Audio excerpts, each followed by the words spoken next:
जमीन एग्रीमेंट में धोखाधड़ी, रजिस्ट्री न होने से पीड़ित पहुंचे एसपी कार्यालय। राजनांदगांव जमीन खरीदने के नाम पर कथित धोखाधड़ी का मामला सामने आया है। सोमवार को कई पीड़ित अपने अपने दस्तावेजों के साथ पुलिस अधीक्षक कार्यालय पहुंचे और आरोपी के खिलाफ लिखित शिकायत दर्ज कराई।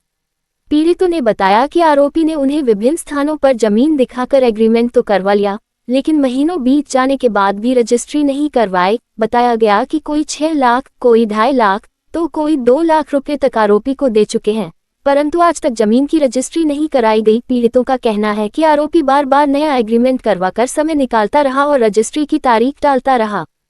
कई महीनों से प्रतीक्षा कर रहे लोगों ने अब पुलिस से निष्पक्ष कार्रवाई की मांग की है। पीड़ितों ने एसपी से अनुरोध किया कि आरोपियों पर कड़ी कार्रवाई की जाए ताकि उनकी मेहनत की कमाई वापस मिल सके और भविष्य में इस तरह की धोखाधड़ी पर रोक लग सके।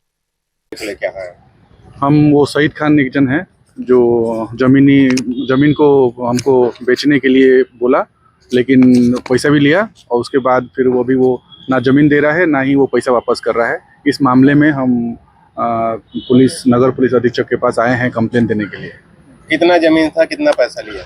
1000 स्क्वायर फीट का जमीन को बेचने के लिए मतलब मुझे बेचने के लिए उसने करीबन 2,30,000 रुपये लिया है। 2,50,000 का सौदा हुआ था। तो क्या कुछ लिखा पड़ी आपके पास? जी, लिखा पड़ी है। हमने जो स्टाम्प पेपर में हमने साइन करवाया था और उसका नोटरी भी कराए थे कि और उसमें बाकायदा सब चीज़ें दर्ज है कि ये खसरा नंबर है, और जबकि वो खसरा नंबर अभी हम पता चल रहा है कि वो उसका भी नहीं है ज़मीन, और वो धोखाधड़ी करके हमको दूसरे किसी का ज़मीन हमको क्या कर रहा है। हम चाहते हैं कि वो हमारा पैसा वापस करे, और जो भी हम उसके चलते हम सफ़र कर रहे हैं, जो हमको परेशानी हुई है, वो उसका हमको न्याय मिले करके। पूरा नंबर?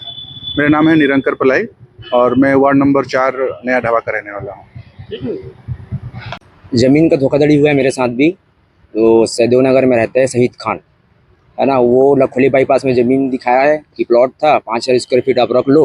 एग्रीमेंट किया, सब किया, उसके बाद पैसा भी लिया 6 लाख रुपया, है ना। और 2019 का मामला है, तो हम उसको समय भी दिए, चलो भाई आज निकल वापस कर दोगे करके। वो भी दूसरे की ज़मीन था, तो अभी तक पैसा वापस नहीं किया है। वो क्या बोलता है कि आज दूंगा, कल दूंगा, दे ही नहीं रहे। पहले और कहीं शिकायत की? और बसंतपुर थाना भी शिकायत हुआ है, ये क्या हुआ? तो वहाँ भी कुछ नहीं हुआ।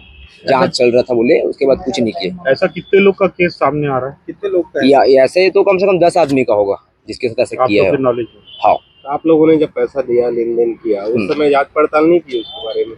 जांच पड़ताल की, एग्रीमेंट किया था सामने वाले के साथ, तो एग्रीमेंट को कैंसिल कर दिया वो, और हम लोग का पैसा वापस करूंगा बोला, वापस ही नहीं किया। आपके पास क्या लिखा पड़ी है? कम से कम 4-5 एग्रीमेंट है मेरे पास। जो एग्रीमेंट नोमेश वर्मा। कुछ लोग प्रार्थी के रूप में आए हुए थे 2019 में। इनका जो बताए हैं उनके अनुसार 2019 में किसी ने कोई पर्टिकुलर जमीन दिखा के उनसे पैसे लिया है, जबकि वो जमीन वास्तव में उनकी नहीं थी।